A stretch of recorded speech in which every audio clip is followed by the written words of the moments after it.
حضور اکرم صلی اللہ علیہ وآلہ وسلم کا ایک چھوٹا سا قصہ اپنی والدہ کے ساتھ محبت کا آپ کو سنانا چاہتا ہوں.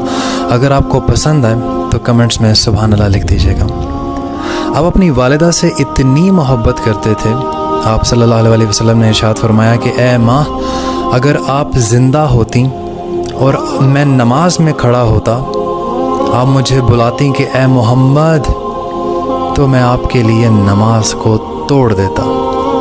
دوسرے موقع پر ارشاد فرمایا، جب آپ حضور اکرم صلی اللہ علیہ وسلم اپنی والدہ کی قبر پر جاتے ہیں تو آپ ایسے ان کی قبر کو بازوؤں میں لپیٹ کر زاروں قطار رونے لگتے ہیں، ایسے جیسے چھوٹا بچہ روتا ہے نا ایسے.